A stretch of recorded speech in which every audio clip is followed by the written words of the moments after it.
Did you just get a 3DS? Are you looking for the best 3DS games to play? Let me help you. I am a 3DS enthusiast, okay? So I know all the best games that there are on the 3DS. At least, like, my favorite ones. Which are the best ones? Because they're my favorite ones. Anyways, I want to show you guys, in my opinion, what are the best 3DS games. So if you just got a 3DS and you're looking to shell out some money, or you're like a Giga Brain Chad and you modded your 3DS, I suggest these should be the first games that you download. If you watched my previous video, you know that I'm pretty obsessed with the 3DS. I have a lot of them. It's like my favorite console ever. And the reason for that is because of the games. The games are fire. They're great. They're awesome games. There's a lot of them too. There's a lot to choose from. There's a game for every kind of taste that you may have. You like drawing? Boom, game. You like fake pets? Boom, game. You like Barbie? Boom, game. These are also kind of what I think that most people like to enjoy, like play and stuff. So feel free to enjoy these games in my behalf. You are very welcome. Don't forget to comment, like, and subscribe. I really appreciate it. Let me know down in the comments below what your favorite 3DS games are. You can talk about whether you agree with my list, if you don't agree with my list, if you think my list is perfect, and then I'll argue about why it is perfect. If you don't think it's perfect. The only rule that I'm going to put on me is that I can only have one game of each series. So only one Zelda, Pokemon, just one game of each series. That's it. I'm not gonna cheat and say all top 5 of these games are Zelda games, because I would do that, but I'm not going to do that to make it more interesting. But before we begin the actual list, quick shout out to 2 games that I couldn't justify putting on the top 5, but I want to still talk about them for a little bit. And those games are Kingdom Hearts 3D Dream Drop Distance and Persona Q. This is Persona Q2, but Persona Q1 kind of falls in the same category there. I really like these games. I enjoy them very much, but unlike the other ones that we are going to review on this list, they are very hard to recommend to people who have not played any other game in the series. But if you have played games in these franchises before, and now you find yourself owning a 3DS and have not played these, then I suggest them. They are very good. Persona Q is a dungeon crawler game. I think they're randomly generated dungeons as well. And Persona Q2 has all Persona characters essentially to Persona 5. So it's a lot of characters. It even has voice acting, albeit on Japanese, but it still has voice acting and it's great. Still plays amazing. Plays kind of like a regular Persona game, but with a little bit of tweaks. It's awesome for a 3DS game, and I highly suggest it. Same thing with Kingdom Hearts Dream Drop Distance. I think it plays amazing and looks incredible on the 3DS. The biggest hurdle with all Kingdom Hearts games are the story. If you don't care about the story, then I would suggest it still, because it plays very well for a 3DS game. But if you are going to be concerned about not knowing what the hell is going on, then I would unfortunately wait on that. Just kind of depends on who you are. I'm gonna order the games from my least favorite to my favorite, but I mean, they're all my favorites, if you know what I mean, so it doesn't really matter that much. And the first game I'm gonna talk about is Mario Kart 7. We'll get the easy one out of the way first, okay? Mario Kart 7 goes without saying, honestly. It's one of the best-selling 3DS games out there, and for good reason. It plays amazing on such a little console, and the graphics are really great on your 3DS. And it's a lot of fun. It is a lot of fun. Also, bonus, if you have your 3DS modded, you can download a ROM hack of Mario Kart 7 that has more tracks, more characters, and improvements to the game. I used to play a lot of Mario Kart 7 during holidays and parties with my family. I felt like it was just I feel like it is one of the best multiplayer games on the 3DS. It's like online, in person. It's one of the more casual ones.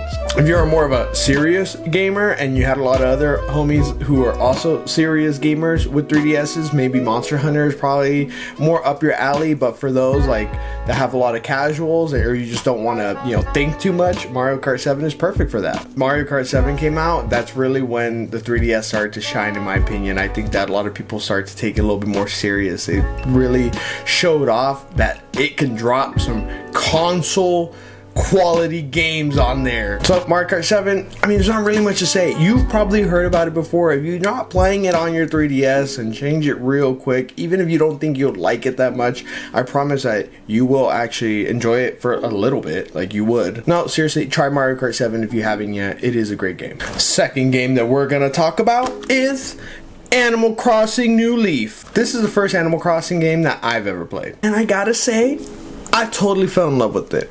Even though I don't think it's for everybody, it is a great game. But for those of you who like to chill with fake friends, this is a game for you. But if you're like me, some of your fake friends in the game are better than your real friends. I wish I had friends. New Leaf is one of those games that's great for people who have never played a game in the series before. In this game, you are the mayor of your own town. It's really cool because you gotta customize your home, your town. You can decide what buildings come up and what kind of stuff is gonna be happening in the town. You make those decisions and it's cool. The customization in this game was so good, they literally made a spin-off that just focused on the customization aspect of it. And they even brought it into the newer games because it was so good. They improved on it, they added to it. From my understanding, it all started in New Leaf. I know I just said Mario Kart 7 was a great multiplayer game, but so is New Leaf. I kind of forgot about that. New Leaf, it does have a great like social aspect to it. However, you probably can still play Mario Kart 7 online, and I don't think that you'll be able to find anybody playing New Leaf online right now. Maybe if you like search deep into the web, you could find some people. But Mario Kart 7, you could just turn it on and probably find some matches. But one of my favorite aspects of Animal Crossing in general are the season changes. I loved waking up during winter time and seeing that my town was also going through like Christmas and all of that. I thought that was really, really cool. And when it's like your first experience doing that, it really does feel special. I think for a lot of people, maybe they played the Switch version, or what's the Switch one called? New Horizons, yeah. A lot of people might have played New Horizons first, but if you were lucky and you got to play New Leaf as a kid or growing up, it was a special treat. It was really nice. And again, just being the mayor and being able to make those choices throughout your playthrough, what felt really special. You know, I'm not really too deep into the Animal Crossing lore, but I feel like recently I saw a lot of people, you know, saying that New Leaf is actually better than New Horizons. And I'm gonna go ahead and say it is, because I like this one more, because I played it for more amount of hours, but I'm not really sure. Number three. It's number 3 no matter which order I'm going, because it's the one in the middle.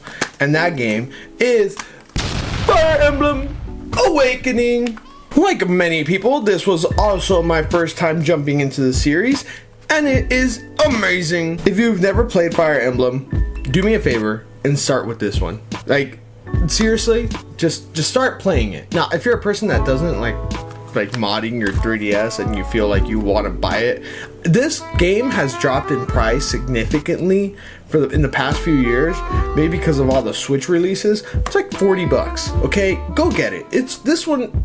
This is like the one that if you've never played a Fire Emblem game before, you go get this one. This is the one you need. So the gameplay is kind of like a tactics game. Think Final Fantasy Tactics and Persona style relationship building. And I think the formula is perfect for a game like this. It's like you genuinely feel like you are in control of your army and you are fighting against another army of elite warriors. The game has like a rock, paper, scissors type mechanic similar to like weakness in Pokemon. It can be very challenging, and you can even choose how challenging you want the game. You could play in traditional mode or casual mode. In traditional mode, permadeath will be turned on. So if a character dies in battle, they will be dead forever the rest of the playthrough. In casual mode, if a character dies, they will come back to life, you know, in the next battle. Makes sense. Traditional mode is probably the overall better choice and the more fun choice, but I would only suggest playing in traditional mode if you have played a Fire Emblem game before. If this is your first time playing through a Fire Emblem game, I will suggest going through the casual playthrough. Kind of put your feet in the water and see if you even like the game before you start dealing with the whole permadeath thing. But the relationship mechanic is one of my favorites of the entire game. Without going into any major spoilers, you essentially get to a point in the game where you can marry two characters, and some, like, you know, time manipulation stuff happens, and the characters that you married will have a baby, and that baby will, you know, kind of how do I say this, the child that you have will eventually join your party. That's what I'm trying to say. And those children will have similar powers to their parents. So if you married a, like, sorcerer and an archer, that child will be like a magical archer. The mechanic is like one of my favorites. It's like the thing that surprised me the most when I first played this game, and it's really lends itself to multiple playthroughs, right? So you can marry off your character or other characters to different characters and see what kind of like babies they have. It's really great. The story's awesome. The gameplay is like 10 out of 10. This is a game, I'm telling you, if you're like any game on this list, this is the one that I'll probably most recommend to new players. Next game, I think this is number 2, losing track. It's going to be Omega Ruby, Alpha Sapphire. My Alpha Sapphire somewhere over here. Whatever. Omega Ruby. If you saw my Pokemon tier list, you know I'm pretty high on these games. They are one of my favorite games on the 3DS. It's true, they are. And I think they're perfect for new and returning players. For those of you who are too young to have played Pokemon like on the Game Boy Advance, and you want to start your Hoenn journey, this is a perfect place to begin. Yeah, even if you have a Game Boy Advance right now, or somehow have Ruby and Sapphire and not Oraz, as I mentioned in my tier list, I just feel like games between generations 1 and 3 are really, really hard to jump back into. So I love having these type of remakes because it makes those games just easier and more accessible for me to go back and enjoy them. And of course, I'm excluding ROM hacks because ROM hacks of Gen 3 are pretty fire. And Oraz has some of the best starters in the entire Pokemon series, and they all Mega Evolve. Mega Evolution is still the best Pokemon gimmick that they have ever released. That is a rant for another video and another day. This is a remake done right. Updated graphics to match the generation that we were on. They also have included portions of Emerald into the game, unlike some other remakes. And we also get a very cool post-game, which gave us the opportunity to catch legendary Pokemon for the very first time at the time, I think. Don't quote me on that. You don't get the battle tower like you did in the original Emerald, but who cares? There's enough other Pokemon games to play that you shouldn't be worried about the battle tower. That's just kind of how I feel about it. And if you're gonna go at me and dislike, then do it. I don't care. And the last game that I will suggest for you to play on your 3DS is Zelda Link Between Worlds. Woo-hoo-hoo. There's a lot of Zelda games on 3DS. Unfortunately, a lot of them are remakes, but this is the best one. Because Link Between Worlds is like a semi-remake, if it is a remake, which I'm not really, it's kind of like in the middle whether it's a remake or not, but if it is a remake, it is the one with the most changes in the 3DS library. I also think this is the best Zelda game to jump into if you have never played the series before. I think that this is the best example of a game that did the 3D portion of the 3DS right. I probably don't suggest to have it on the whole time, but when you are in dungeons, I do suggest having the 3D on because the effects are really cool. And like every 3DS game, it lends itself very well to pick up and play sessions. And this is the best Zelda game, I think, that takes advantage of that pick up and play kind of mentality. I don't know why. I think it's something about top-down Zelda games that just feel more relaxing, more chill than like the 3D overworld Zelda games. But still, take your time with the game. The world is beautiful and the characters are so memorable in this game. Like seriously, the characters are probably one of the best parts of this Zelda game. Oh man, I absolutely love the 3DS. It just feels like when Nintendo had a weaker system like that, they really had to find unique ways to make their games fun and beautiful, and this is a perfect example of that. They found a way, like they knew they didn't have like super powerful hardware, but they found ways to make it beautiful. They found ways to make it unique, and that just, man, I love it. It's great. Good stuff. Just real quick, comparing it to like Link's Awakening on the Switch, they didn't make that many changes to that game because they could make it very beautiful because it was on Switch. But with this game, they knew they had to up the ante a little bit because it was on the 3DS and they knew they couldn't make it look amazing, so they had to do unique things, right? They had to come up with unique ideas to kind of add that extra oomph to it. We were really lucky during the 3DS era, man. I swear, I feel like that was just the peak for me. And if you watch this video and you've gotten to this point, then you love the 3DS. And you know what? We share that in common. We really do. And I'm really glad that there are more people out there that enjoy the 3DS as much as I do, because I'm the crazy guy in my group that loves this 3DS, takes it everywhere, and people are just like, why do you have that? We have phone games, we have Switches. And these games, like, you're never gonna show me a phone game that will match any of these games that I just talked about. Oh, they got Mario Kart on the phone.